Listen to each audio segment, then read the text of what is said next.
So here we go. Normal distribution using a graph. So here I wanted you to graph it. I'll just show you what the graph should look like, what I would be looking for, right? So I did say include the z-scores.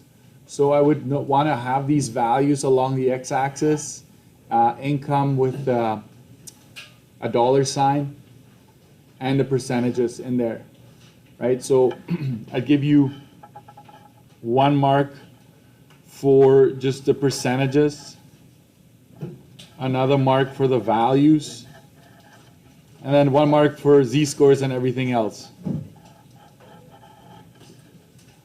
Z-scores, the labels. Make sure technically your curve should have an arrowhead on both wings, and it should not be touching the x-axis, okay? That's very important because it's a concept. It's not just, oh, it's close enough, right? So those are things that I'd be looking for. Try to make it as symmetrical as possible, and then you get the 3 marks, okay? Maybe I'll just use the key to go over this one. What percentage of households have an income of 60,000 or more? So the wording may vary, but 60,000 or more places you right here. So if it says more, it's kind of hinting towards add up the percentages above that, right? So it'll be 16%. 1 mark there. What percentage of households will have an income between 30 and 90,000? 30,000 is right there. 90,000 is right there. You add up all the percentages between those two values, you get 83.85. So it's like an all or nothing here, okay? There are no halfers here. Winnipeg consists of 200,000 households. How many households earn less than 30,000? Okay, so the idea is you get 1 mark for coming up with 16% because 30 is right here. So earning less would mean add up the percentages to the left of it. So you get 1 mark for the 16, and you get another mark for multiplying the 16% as a decimal by 200,000 to get 32,000 households. Okay, so 1 mark for the 16, 1 mark for actually multiplying and getting your 32,000. The z-score for an income of 20,000, there's a formula for the z-score, right? It's the actual value minus the average divided by standard deviation, and you get negative 1.67. That's a 1 or 0 or 1. There's nothing in between. Z-scores do not have units, so you got to watch out for that. It's not no dollars, no nothing. Okay, z-scores tell us how many standard deviations above or below the mean an income of 20,000 would have. So you can tell it's going to be below the mean, and 1.67 standard deviations below the mean. Calculate the income of a z-score of 2.24. It's positive, so you expect it to be greater than the average in this case. That's the formula. So you just plug it in, and you get 78,600 there. So that's your score.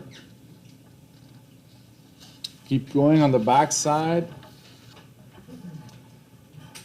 I'm comparing here, and I've done this several times. Toronto has a higher mean, but also a higher standard deviation. Sketch both on the same axis. You do not have to draw it to scale. No need to add z-scores or percentages. So for Toronto, I'm using, I did it the other way, right? So, there we go. There we go, that's better. For Toronto, the average is higher, so you're going to be higher up the x-axis, right? So there. And Winnipeg is going to be lower on the x-axis. So on average, Toronto, households in Toronto earn more, okay? And then which one is steeper? Well, Winnipeg is going to be steeper because the standard deviation is smaller, right? So basically the gaps between those standard deviations is going to get smaller and more compressed. So then the curve has to, it's almost like, imagine a water balloon. Imagine you're filling up a piñata with water, right? And if you were to like squeeze the sides, it would just have to bulge up. There's no other way to go because you've got 100% that you have to fit in there somehow, right? So that's why your curve is going to be steeper. So 2 marks, I would say 1 mark where you tell me that Toronto is higher up on the x-axis. That's 1 mark. Another mark where you make Winnipeg's steeper than Toronto's. And so those are the 2 marks there that I'd be looking for in that case.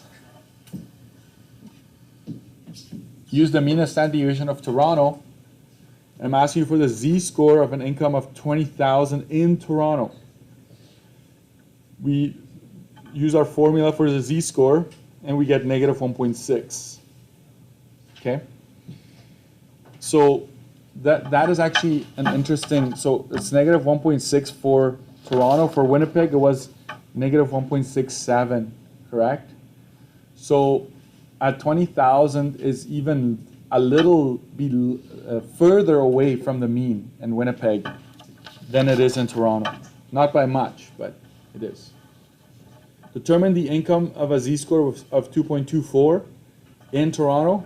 So you plug in, right, you got to use the standard deviation for Toronto and the mean for Toronto.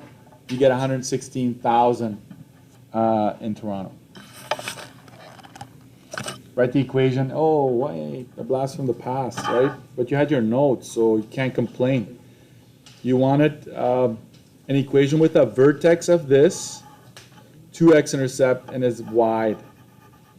So the way you do it is, right, you use this version of your quadratic formula, right? The vertex form. K stays the same, so K is still that. H is negative, so when you plug it in here, it meets that negative that's already in there. So it switches the sign to 3.45 positive. So that would give you 1 mark if I see these correctly. And now I want 2 x-intercepts. So if your y value is above the x-axis, you need it to point down, right? You need this to point down to have 2 x-intercepts, and you want it to be wide. So another mark for A, and so half and half for H and K. Convert 30 meters per hour to 30 kilometers per hour to miles per hour. So all you have to do is convert it like this, using the 1 mile is 1.6093 kilometers, and that's 18.64 miles per hour. Okay. 1 mark for that. So 7 marks for this back page, and 9 marks for the front. That gives you a total of 16. So put a mark down, whatever you think